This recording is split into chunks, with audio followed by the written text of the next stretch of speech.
Y entonces hoy lo que vamos a estar es haciendo partícipe al resto de la iglesia de lo que aprendimos este fin de semana. Y lo que aprendimos este fin de semana no fue otra cosa que precisamente los medios de gracia. Algunos lo llaman disciplinas espirituales, otros lo llaman hábitos de gracia, pero en definitiva son regalos que el Señor nos ha dado a nosotros, a su iglesia, para que nosotros podamos crecer. Y ese es el punto. ¿Para qué los medios de gracia? ¿Para qué los hábitos de gracia? ¿Para qué las disciplinas espirituales? Lo llaman de muchas maneras. Para que nosotros como iglesia y como individuos podamos crecer y podamos cada día estar más cerca del Señor. Por supuesto, todos sabemos que hemos sido salvados por gracia. Y eso estamos cansados de decirlo acá. La salvación, ¿por qué cosa es? Por gracia, por medio de la fe. Si no es por obras. Nadie se va a salvar por obras, por muchas obras que haga. Nadie se va a salvar autoflagelándose, nadie se va a salvar porque ora 3 veces al día, nadie se va a salvar porque se lee la Biblia 70 veces en el año, nadie se va a salvar por eso. La salvación es por pura gracia, porque usted en algún momento de su vida, y todos los que así lo decidan, se arrepientan de sus pecados y crean en la obra de Cristo en la cruz del Calvario. La salvación es solamente por eso. Es regalo de Dios para los que se arrepientan y crean. La salvación es por gracia. Pero entonces, y pudiéramos nosotros preguntarnos, entonces, ¿por qué razón en la Biblia se nos manda a que leamos las Escrituras? ¿Por qué en la Biblia se nos manda entonces a que oremos? ¿Y por qué en la Biblia se nos manda a que nos congreguemos? A que estemos juntos como cuerpo de Cristo que somos, como la iglesia de Cristo. Bueno, es muy interesante. Y el apóstol Pablo, de alguna manera, lo resume cuando le escribió a Tito lo siguiente. A Timoteo lo siguiente. Ejercítate para la piedad. Ejercítate para la piedad. Miren, en otras palabras, Pablo dijo lo siguiente. Disciplínate para el crecimiento. Actúa regularmente para obtener más de Dios en tu mente y en tu corazón e imita sus caminos en tu vida. Esto te hará cada vez más parecido a Él. Es un regalo. Que tú puedas leer la Biblia es un regalo para tu vida. Que yo pueda orar y que tú puedas orar también es un regalo para tu vida. Y que podamos estar juntos como hijos de Dios, juntos en comunión, es también un regalo para nuestras vidas. Y ese regalo lo recibimos en la medida en la que somos transformados. Entonces, ¿qué medios de gracia estuvimos viendo este fin de semana? Y que nosotros como iglesia, como creyentes individuales y como iglesia de Cristo tenemos que andar, en los que tenemos que andar y tenemos que poner por obra. Tenemos que poner en práctica. ¿Cuáles son estos medios de gracia en los cuales nos tenemos que disciplinar? Porque la Biblia lo dice y porque son regalos para nosotros. La lectura de la Biblia, como hemos dicho, la oración y la comunión. ¿Qué cosa es la comunión? Estar juntos, reunidos. No perder la oportunidad de estar juntos todos nosotros. Entonces, primero, rapidito, vamos a pasar por los 3 de forma rápida, porque ya ganamos muchísimo tiempo aquí escuchando a los hermanos todo lo que vivieron. ¿Ok? Lo primero que tenemos que hacer para andar en estos hábitos de gracia, medios de gracia, disciplinas espirituales, es precisamente escuchar la voz de Dios. Escuchar la voz. ¿Cómo escuchamos la voz de Dios? El Señor nos dejó su palabra. El Señor nos dejó su palabra. Aquí está. No intentes abrir los oídos. Mira, Betty se bañó en la piscina y tiene un oído tupido ahora. ¿Será entonces que por ese oído no puede escuchar la voz de Dios? No, porque aún tiene los ojos. Pero aún un ciego a través del braille puede también leer la Biblia. De manera entonces que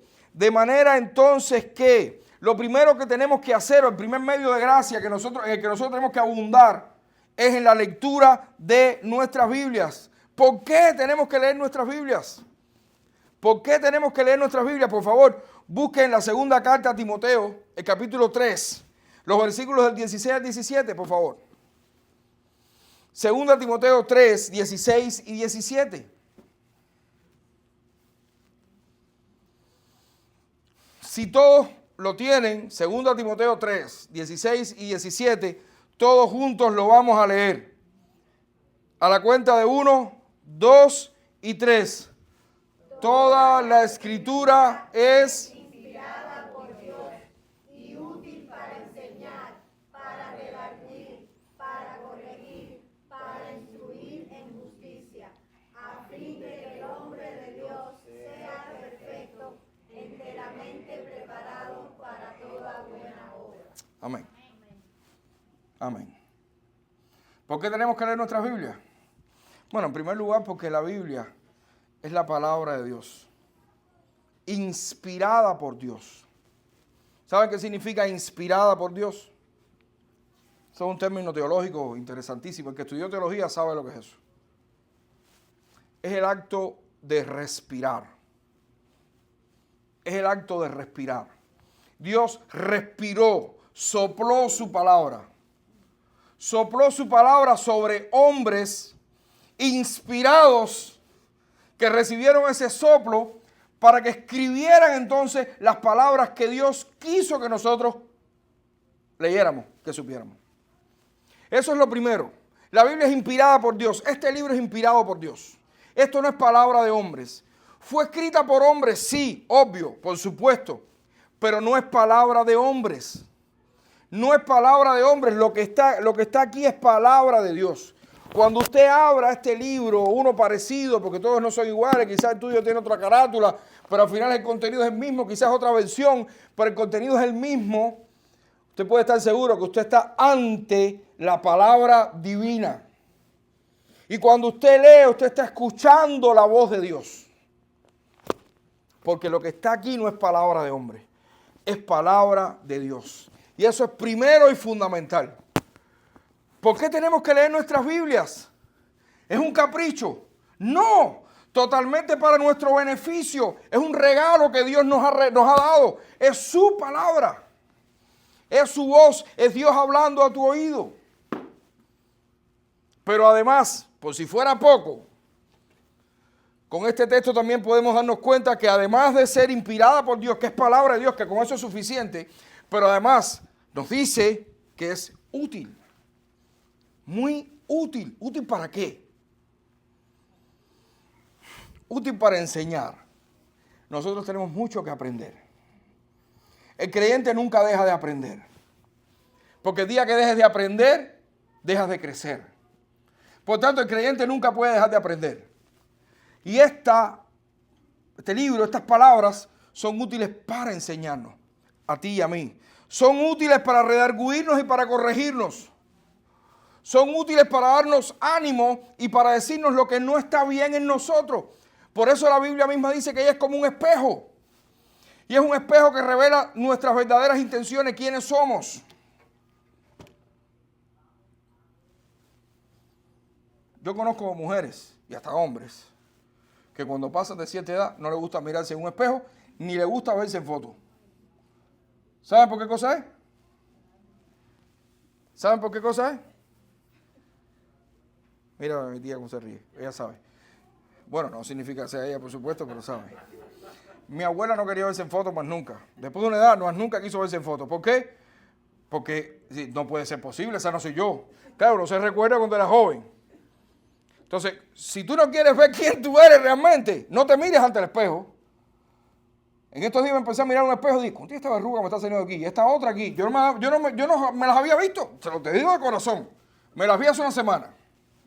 Porque me miré de cerca. Si tú no quieres ver qué es lo que está mal en ti y qué es lo que necesitas mejorar, en qué necesitas crecer, no te tires contra esto. No te tires contra esto, porque una vez que nos tiremos contra esto y empecemos a leer su palabra, nos vamos a dar cuenta qué es lo que está mal en nosotros y qué es lo que tenemos que cambiar, qué es lo que hay que echar afuera y en qué tenemos que crecer, qué es lo que tenemos entonces que acercar. La Biblia es útil para eso, para animarnos, para corregir lo deficiente. Pero la Biblia es útil para mostrarnos el Evangelio, para instruirnos en justicia. ¿Qué justicia? ¿La nuestra? No. La justicia de Cristo. Y la justicia de Cristo está revelada en el Evangelio. De manera que la única forma que nosotros tenemos de llenarnos del Evangelio, la única manera en la que nosotros tenemos para predicarnos a nosotros mismos el Evangelio todos los días que lo necesitamos, la única manera en la que tenemos para poder predicar el Evangelio a otros, es si nosotros escuchamos la voz de Dios. Solamente. No hay otra manera de escuchar la voz de Dios.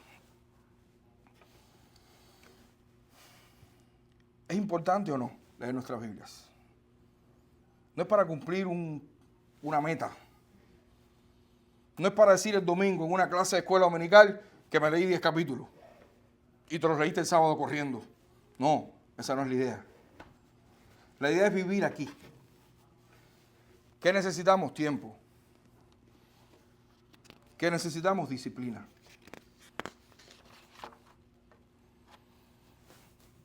¿Qué necesitamos? Tener un buen plan de lectura también. ¿Qué necesitamos? Crecer un poco y tener deseos de aprender cómo estudiar mi Biblia. Eso lo necesitamos. Y eso como iglesia lo podemos brindar también. Pero qué bueno tener ese deseo. Qué bueno que esté la comidilla ahí constantemente. ¿Cómo yo puedo aprender a leer mi Biblia más todavía? ¿Cómo puedo hacerlo? Pero primero que nada, ten disciplina. Disciplínate y busca el tiempo. Ale decía, tenemos que fajarnos a piñazo, a piña, decía él. Eso parece que en Oriente se decía piña, en Occidente era piñazo. Bueno, pero debe ser lo mismo, ¿no?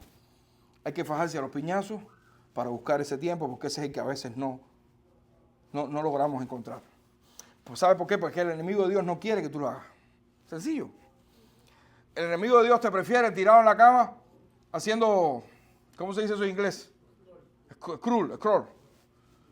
El enemigo de Dios te quiere tirado en la cama haciendo scroll. ¿Alimentándote de qué?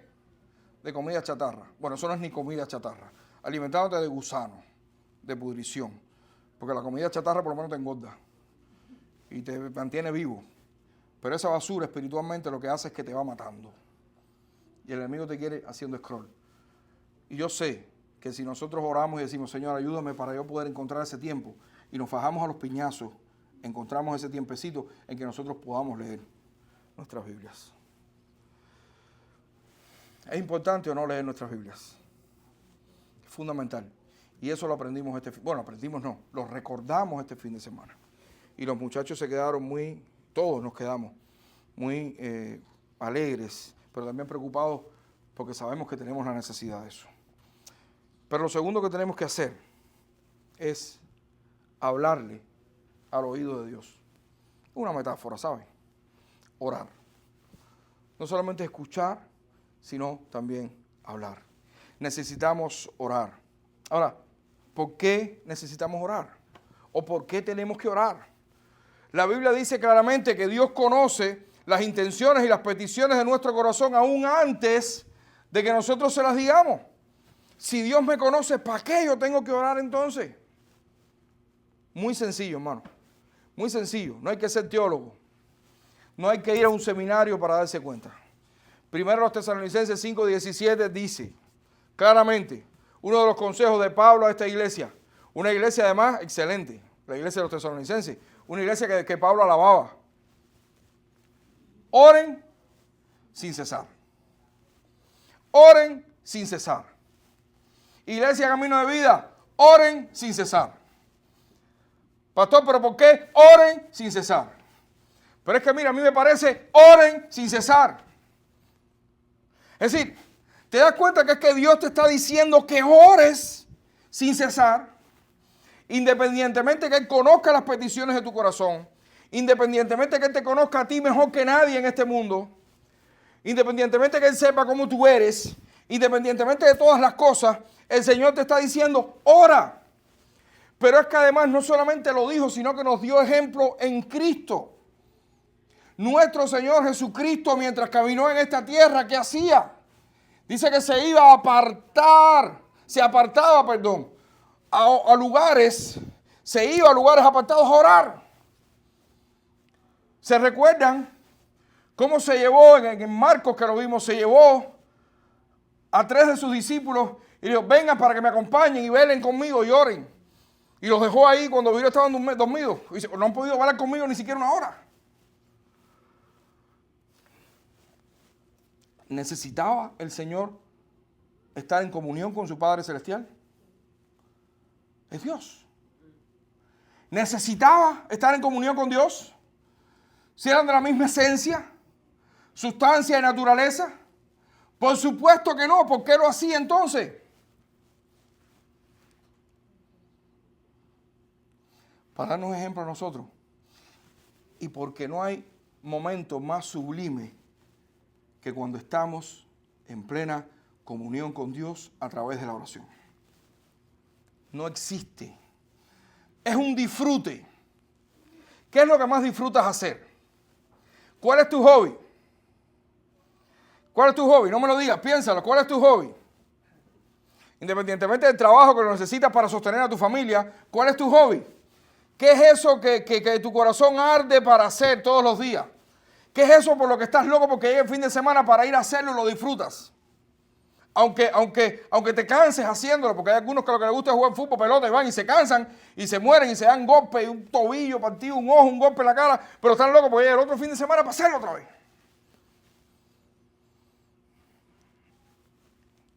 Así el Señor sentía con la oración mientras estuvo aquí. Era un deleite, un disfrute, poder estar con su Padre Celestial. Qué bueno que nosotros podamos tener como ese disfrute en la oración. Es difícil, es complicado, porque ahí entra ¿quién de nuevo? Ahí entra el enemigo de Dios, ¿para qué? Para tirarte en una cama y empezar ¿a qué? Puede ser otra cosa, pero es que hoy casi siempre lo que más se hace cuando no se está haciendo nada, ¿qué cosa es? Más que el tiempo, para que tú veas qué clase de pena te va a dar. Más que el tiempo que tú te pasas haciendo así para que veas la pena que te va a dar. Hermano, necesitamos orar, porque es un deleite, porque es para tu beneficio, porque es ahí cuando estás en comunión con Dios. Ahora, ¿cómo tenemos que orar? Rapidito. ¿Cómo tenemos que orar? Basado en la palabra de Dios que has estado leyendo también o que lees también. Porque no es orar conforme a tus deleites y para tus deleites y pecados, es orar conforme a la voluntad de Dios. Y solamente tú vas a poder orar conforme a la voluntad de Dios, ¿cómo? Si lees las Escrituras. Y estamos terminando.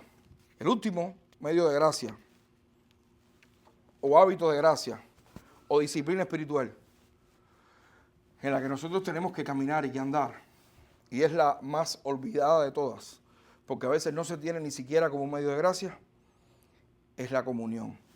Sí, participar del cuerpo de Cristo. Participar del cuerpo de Cristo. Y me encanta como alguien dijo, la verdadera comunión no se parece tanto a los amigos reunidos para ver un torneo de fútbol, sino más bien a los jugadores en la cancha, con sangre, sudor, lágrimas, agrupados en el campo, planificando el próximo gol. ¿Saben? ¿A cuánto les gusta el deporte aquí? Sé que a casi todo. Ahora mismo, Mundial de Clubes de Fútbol. Las gradas llenas y 22 jugadores en el campo, 11 contra 11. Alguien dijo que la comunión no es como ese momento en el que tú vas como tus amigos a ver el torneo de fútbol y a deleitarte. No. Es como esos que están en el campo. Porque tú con tus amigos vas una vez. Fuiste esa vez a ver el torneo de fútbol. Quizás no vas más. Pero esos 11 jugadores están día tras día entrenando. Están día tras día sufriendo juntos. Están día tras día sudando juntos. Están día tras día golpeándose juntos. Están día tras día planificando estrategias. ¿Para qué? Para lograr un objetivo común.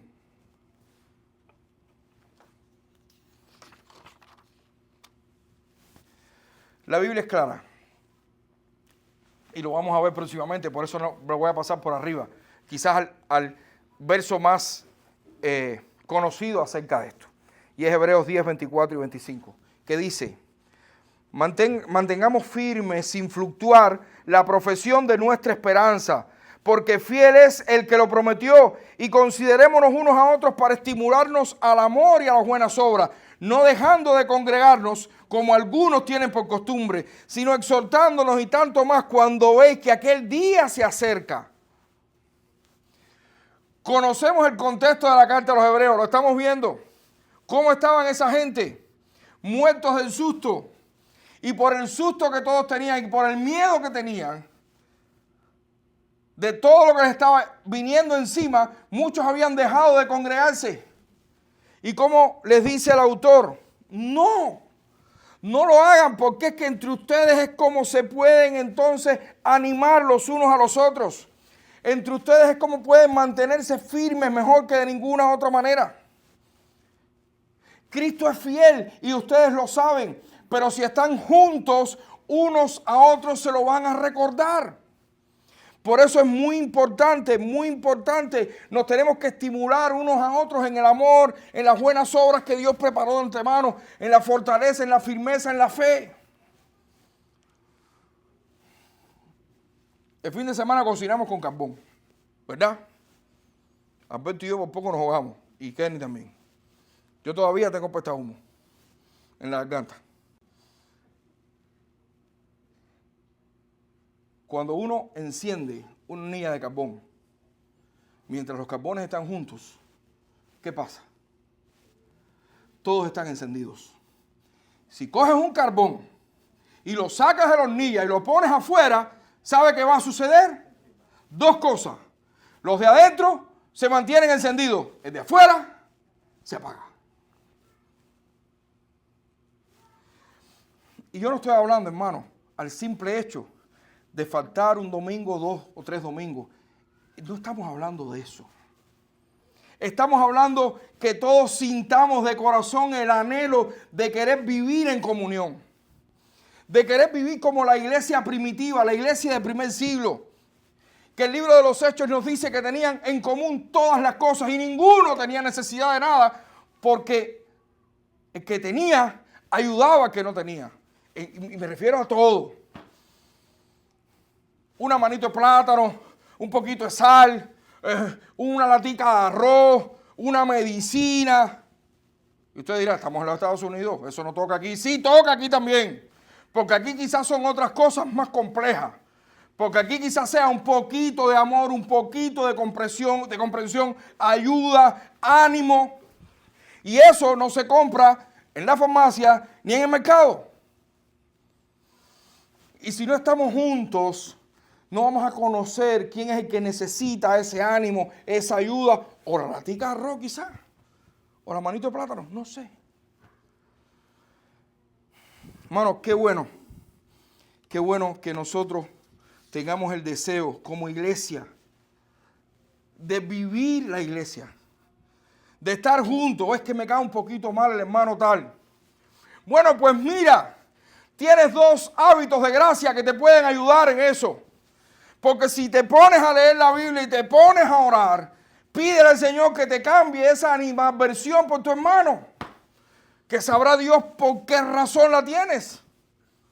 Porque de nuevo, ¿quién es el que viene? El enemigo de Dios a ponerte como. Y así no vas a poder, tu amor por tu hermano no va a crecer. Así la animadversión por tu hermano es la que va a crecer y no se va a quitar nunca. Y además, y con esto estamos terminando, porque es en la comunión donde todos adoramos juntos. Y saben, adoramos independientes en la casa, adoramos como familia, adoramos como creyentes individuales, pero la adoración aquí, cuando estamos juntos, no tiene comparación. Por eso les animo, mientras tengamos aquí a cualquier guajiro tocándonos una guitarra, cualquiera, aunque esté feo, no importa, o esté el grupo completo, o hay una música de fondo, seamos 3, 4, 5, 10, esté esto lleno o no, concéntrate en el Señor. Concéntrate en que tú estás adorando y estás cantando para Él. Anímate y hazlo con gozo y verás es una energía indescriptible. No sé qué es lo que pasa, pero es algo diferente. Pero es en la comunión donde tenemos el privilegio de sostenernos con la palabra predicada. Porque esto que nosotros estamos hablando aquí hoy, ¿qué hacemos con esto? ¿Qué hacemos los miércoles? ¿Qué hacemos los viernes? ¿Qué hacemos? Estamos rumiando esto de nuevo. ¿Dónde? En la comunión. Y es entonces en la comunión donde decimos, sí, yo recuerdo, pero además a mí me parece que esta enseñanza también la podemos aplicar de esta otra manera o de esta otra manera. Y es ahí entonces donde el crecimiento se efectúa y se desarrolla. O visita a un hermano. No puedes ir el miércoles, no puedes ir el viernes, estás trabajando, lo que sea, pero puedes visitar a un hermano, que un hermano te visite a ti y entonces conversar acerca de estas cosas. Hermanos, es en la comunión donde tenemos el privilegio de sostenernos fielmente a través de la palabra predicada. Pero es en la comunión donde celebramos las ordenanzas, bautismo y cena. La cena es la expresión máxima de la comunión del cuerpo de Cristo, porque es donde todos estamos sentados alrededor de la mesa del Señor, recordando su sacrificio. Y en el bautismo estamos recordando también la ordenanza, donde vemos cómo el Señor sigue añadiendo a su iglesia a los que van siendo salvos. Y eso es en comunión, nadie se bautiza solo. Eso no existe, no funciona. No es así. Y es en la comunión donde también disciplinamos a nuestros hermanos que lo necesitan. A los hermanos que amamos. Porque Padre, quien ama, disciplina. Y no se disciplina solo. Nadie se disciplina, yo me voy a disciplinar. No. Es la iglesia la que disciplina y corrige. Amén. Los medios de gracia son regalos de Dios para nosotros, para nuestras vidas, para que nosotros crezcamos. Por eso si quieres crecer, no queda otro remedio. No hay otra manera. Dios lo dispuso así. No es que lo tienes que hacer para obtener salvación, no, esa está garantizada. Pero si queremos crecer, necesitamos leer su palabra. Si queremos crecer, necesitamos orar. Y si queremos crecer, tenemos que vivir en comunión en nuestras iglesias locales. Y esas tres cosas se interrelacionan unas a otras. Una no puede vivir sin la otra y la otra sin la otra. Y cuando las tres confluyen, créeme, vamos a crecer. Y vamos a crecer mucho. No por nuestras fuerzas, sino porque sencillamente vamos a estar usando los hábitos y medios de gracia que el Señor nos dio para crecer. Vamos a orar. Padre, gracias. Gracias te damos, Señor. Muchísimas gracias te damos por estos regalos preciosos que tú nos hiciste. Gracias por tu palabra. Gracias por la oración. Gracias por poder estar juntos también como iglesia. Te rogamos que tú nos ayudes, Señor, a nosotros poder entender estas cosas y poder fajarnos, Señor, para buscar el tiempo y los hábitos, para hacer el hábito, para andar en tu palabra, para hablar contigo, Señor, y para estar juntos como iglesia. Ayúdanos, Señor. Danos las fuerzas que necesitamos para esto. Entendemos que vivimos en un país complicado, difícil para encontrar tiempo, pero sabemos también que es tu iglesia, eres tú el que más te afectas en nuestras decisiones, Señor. Por eso tenemos que fajarnos, Señor. Ayúdanos a ser fieles, a ser guapos, Señor. Determinados, diligentes para leer tu palabra, para orar y para vivir en comunión con tu iglesia. En el nombre de Jesús. Amén.